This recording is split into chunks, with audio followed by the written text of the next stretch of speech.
Good morning 11th class student. आज हम अपना लास्ट फंडामेंटल राइट के बारे में डिस्कशन करेंगे and this is the cultural and educational right. जो सांस्कृतिक से संबंधित सांस्कृतिक और जो शैक्षिक अधिकार है उसका हम यहाँ पर डिस्कशन करने वाले हैं।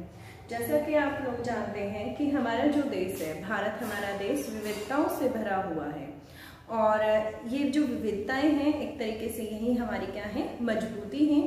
और इन्हीं मजबूतियों को बनाए रखने के लिए जो अल्पसंख्यक हैं, माइनॉरिटीज़ किन्हें कहा जाता है, जिनकी संख्या कम होती है, चाहे वो भाषा के आधार पर है चाहे वो धर्म के आधार पर है, वो क्या कहलाएंगे, माइनॉरिटीज़ के अंदर इंक्लूड किए जाएंगे। तो भाषा या धर्म के आधार पर जो अल्पसंख्यकों को संरक्षित रखा जाए, ऐसे अधिकार ही जो हैं इसके अंदर सम्मिलित किए गए हैं। Is it clear to you now? Today we will discuss about the article number 29 and article number 29 and article number 30. After that we will discuss about the article number 32. These are the constitutional remedies, आप इन्हें संवैधानिक उपचार भी कहेंगे मौलिक अधिकारों के लिए। तो आज जो है आज हम ये डिस्कस आपके साथ करने वाले हैं। तो देखिए, let's start our lecture. Cultural and educational right, सांस्कृतिक एंड शैक्षणिक जो अधिकार हैं उसके बारे में। तो first you have to write down about this is from 29 article to 30 article. कहां से कहां तक है ये? 29 टू 30 आर्टिकल तक। तो 29 आर्टिकल लिखिए यहाँ पर। Protection of language, protection of language, culture of minorities. Hindi में लिखिए, अल्पसंख्यकों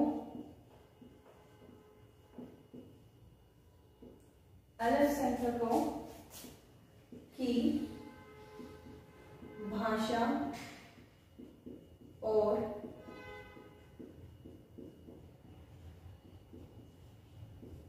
संस्कृति की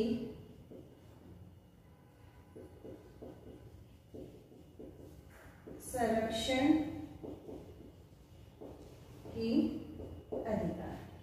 देखिए, नाम से ही क्लियर है, प्रोटेक्शन ऑफ लैंग्वेज, भाषा का क्या संरक्षण, कल्चर का संरक्षण ऑफ माइनॉरिटीज। माइनॉरिटीज क्या होते हैं? अल्पसंख्या, मतलब जो कुल संख्या है टोटल, जो वहां पर भाषा के आधार पर यदि हम संख्या देखें या धर्म के आधार पर भी देख सकते हैं, तो जिनकी संख्या कम होती है उनको अल्पसंख्यक माना जाता है। तो उनको क्या है, इसके आधार पर संरक्षण प्राप्त है। देखिए, जब हमारे देश में इतनी विविधताएं हैं तो माइनॉरिटीज को सुरक्षित रखने के लिए यहाँ पर ये मौलिक अधिकार जो है वो इन्वॉल्व किया गया है। फंडामेंटल राइट जो है वो हमारे कॉन्स्टिट्यूशन में इंक्लूड किया गया है। क्लियर हो गया है? यहाँ पर 30th आर्टिकल हम करेंगे। 30th आर्टिकल क्या है हमारे पास? Right to minorities to establish educational institutions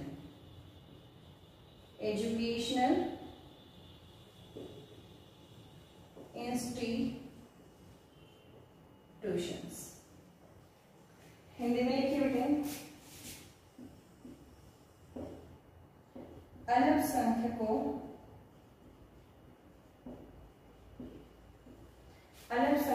को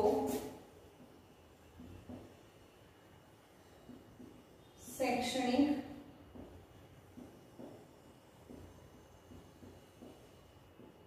संस्थाएं स्थापित करने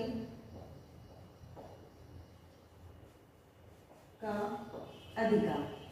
देखिए, जिनकी संख्या कम है, जो माइनॉरिटीज हैं, वो क्या कर सकते हैं, अपने अलग से शैक्षणिक संस्थाओं की एजुकेशन से रिलेटेड जो भी ऑर्गेनाइजेशन इंस्टीट्यूशंस हैं उनको एस्टेब्लिश कर सकते हैं। साथ में जो गवर्नमेंट है वो किसी भी तरीके का जब भी अनुदान देगी, अनुदान देते वक्त किसी भी तरीके का कोई भी भेदभाव नहीं कर सकती ऐसे एजुकेशनल इंस्टीट्यूशन के साथ। ठीक है, ये क्लियर हो गई आपके यहाँ से, राइट। अभी तक मैंने आपसे बात की यहाँ पर किस चीज के बारे में, आपके अधिकारों की मैंने यहाँ पर चर्चा की है।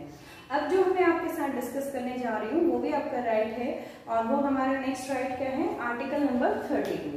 नोट डाउन कीजिए आप इसे।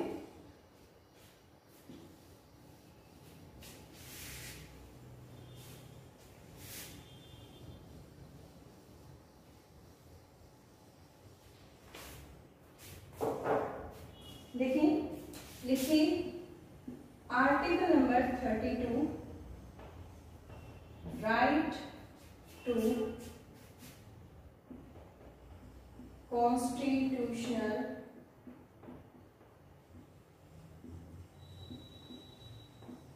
रेमेडीज। हिंदी मीडियम वाले बच्चे लिखें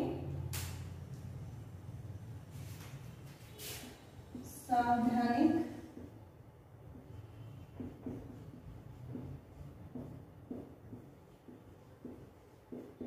उपचारों का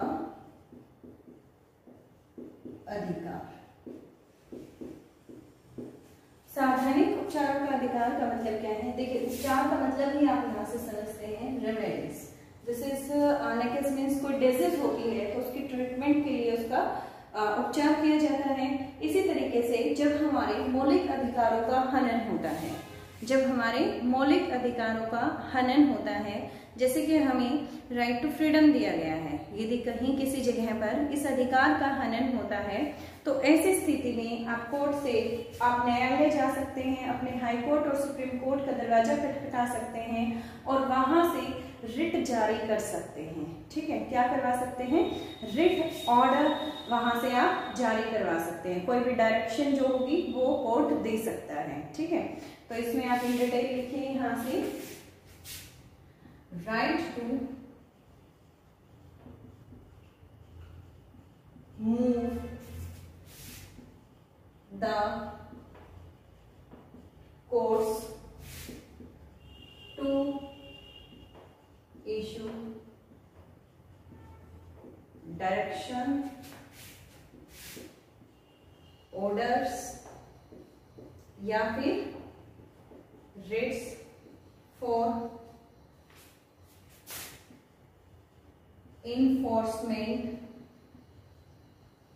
इन्फॉर्मेंट्स ऑफ राइट्स। अपने अधिकारों को लागू करवाने के लिए आप कोर्ट में जा सकते हैं और वहां से आप कुछ डायरेक्शंस, ऑर्डर और रिट जो है वो जारी करवा सकते हैं। हिंदी मीडियम वाले बच्चे लिखिए मौलिक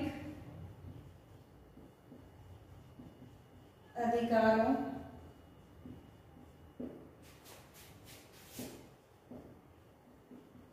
को लागू करवाने के लिए न्यायालय में जाने का अधिकार। अपने मौलिक अधिकारों को लागू करवाने के लिए आप न्यायालय में जा सकते हैं, कोर्ट में जा सकते हैं। फिर इसके बाद अब मैंने यहाँ पर कहा कुछ ऑर्डर्स होंगे, कुछ डायरेक्शंस होंगी, but there is a different word which is writ. Writ जारी करवा सकते हैं।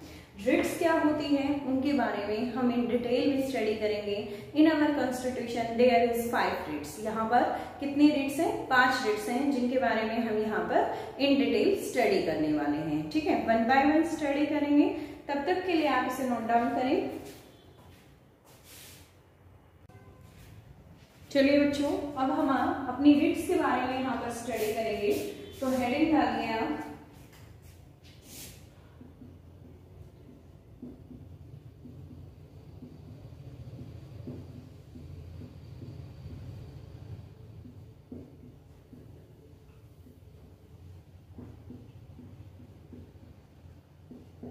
देखिए भाई, हमारी फर्स्ट रिट जो है वो क्या है? बंदी प्रत्यक्षीकरण है। बंदी प्रत्यक्षीकरण की रिट क्या होती है? जब किसी व्यक्ति गिरफ्तार कर लिया जाता है और न्यायालय को लगे कि ठीक है या नहीं है, मतलब जब भी किसी व्यक्ति को अरेस्ट किया जाता है विद इन 24 आवर मजिस्ट्रेट के सामने ले जाया जाता है।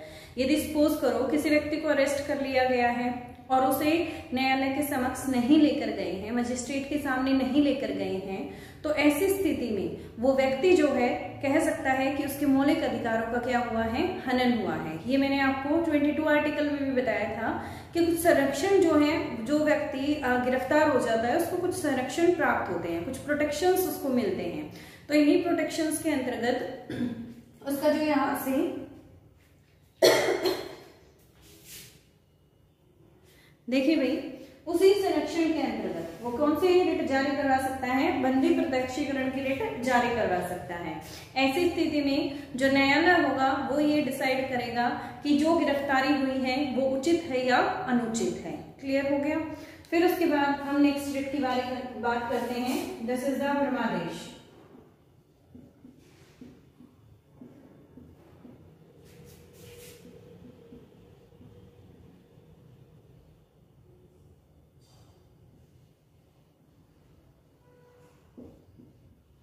देखिए, जो सेकंड रिट है वो क्या है, परमादेश है। जब भी कोई भी सार्वजनिक अधिकारी होगा, पब्लिक ऑफिसर होगा और वो अपने कर्तव्यों का वहन नहीं कर रहा है, ठीक है, मतलब अपनी ड्यूटी को अच्छे से नहीं कर रहा है और उसकी ड्यूटी को अच्छे से न करने की वजह से किसी व्यक्ति के मौलिक अधिकारों का हनन हो रहा है, तो ऐसी स्थिति में कौन सी रिट जारी की जाती है, परमादेश जो रिट है वो जारी की जाती है। क्लियर हो गया। अब उसके बाद हम थर्ड रिट पढ़ेंगे। थर्ड रिट क्या दे रखी है आपको, निषेध आदेश।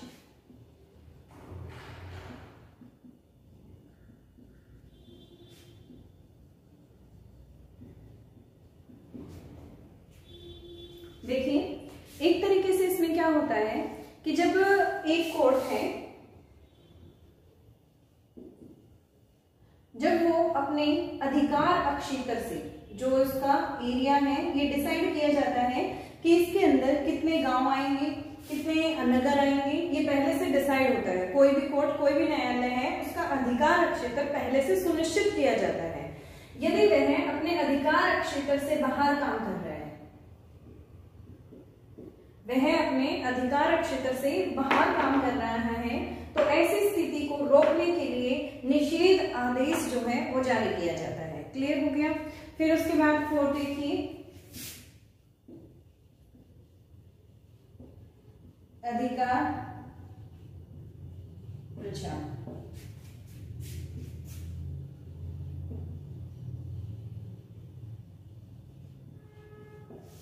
अधिकार परीक्षा में क्या होता है, देखिए नाम से क्लियर है, अधिकार परीक्षा। परीक्षा मतलब पूछना, ठीक है। तो क्या पूछना भाई, जब कोई अधिकार परीक्षा में हम यहाँ पर क्या कहेंगे कि एक व्यक्ति एक पोस्ट के लिए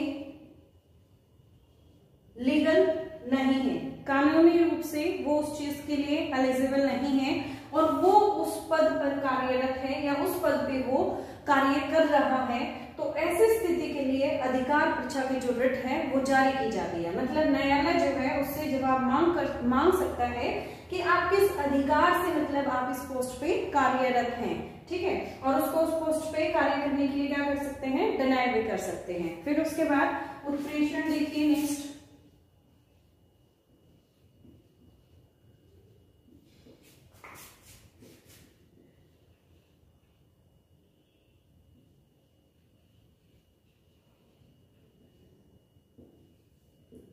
देखिए भाई, उत्प्रेषण में क्या होता है, उत्प्रेषण एक ऐसी रिट है, जनरली आपने बहुत बार सुना होगा, कुछ केसेस वगैरह होते हैं कोर्ट के अंदर, कुछ मामले होते हैं, कुछ केस होते हैं जो निलंबित होते हैं, पेंडिंग ऐसे ही पड़े रहते हैं, ठीक है। तो ऐसे केसेस को अपने, जैसे मान लो किसी कोर्ट को ये रिट जारी की जाती है उत्प्रेषण की, तो इसका अर्थ क्या है कि वो हाई कोर्ट या न्यायालय, जो हाई कोर्ट या सुप्रीम कोर्ट क्या करता है, इन सभी रिट को जारी कर सकता है। सिर्फ दो ही मतलब कोर्ट ऐसे हैं जो इन रिट को जारी कर सकते हैं, या तो सुप्रीम कोर्ट या फिर हाई कोर्ट। और आर्टिकल नंबर 32 के अकॉर्डिंग ओनली सुप्रीम कोर्ट इन रिट को जारी कर सकता है। तो देखिए ये क्या करेंगे यहाँ पर कि मान लीजिए कोई एक कोर्ट है, इसमें बहुत सारे पेंडिंग मामले हैं, ये कोर्ट है और इसमें क्या है, पेंडिंग मैटर्स पड़े हुए हैं, केसेस हैं। तो इनको रिट जारी की जाएगी कि आप अपने जो वरिष्ठ न्यायालय है जो आपसे ऊपर है, ऐसे न्यायालय में इन केसेस को ट्रांसफर करें। ठीक है, क्या करेंगे, जो ये वाला कोर्ट है जिसको रिट जारी की गई है, तो जो भी इससे वरिष्ठ है, जो भी इससे ऊपर है, उस न्यायालय में अपने उससे ऊपर, जैसे कि आप तहसील कोर्ट से ऊपर कौन सा कोर्ट होता है, डिस्ट्रिक्ट कोर्ट होता है, डिस्ट्रिक्ट से ऊपर की यदि हम यहाँ पर बात करें तो फिर हम कहाँ चले जाएंगे, हाई कोर्ट में चले जाएंगे। हाई कोर्ट से सबसे ऊपर जो है वो कौन सा है, सुप्रीम कोर्ट है।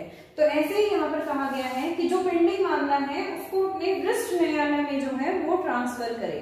तो यहाँ से आपकी ये 5 रिट जो है वो अकॉर्डिंग टू आर्टिकल 32 यहाँ से मैंने आपको क्लियर कर दी है। दूसरी बात, आर्टिकल नंबर 32 को क्या कहा जाता है भाई, आर्टिकल नंबर 32 को संविधान की आत्मा कहा जाता है। और ये किसने कहा था, ये शब्द जो थे वो किसके थे, डॉक्टर भीमराव अंबेडकर के थे। क्लियर हो गया आपको यहाँ से। तो आपके यहाँ से 6 फंडामेंटल राइट जो है वो मैंने आपको पढ़ा दिए हैं। आर्टिकल नंबर 14 से हमने पढ़ना स्टार्ट किया था और 32 तक हमने 1 बाय 1 एक एक आर्टिकल को यहाँ पे स्टडी किया है। ठीक है, तो आपको ये सारे इनके नोट्स बना लेना और सारे के सारे आर्टिकल्स को लर्न कर लेना। ठीक है भाई।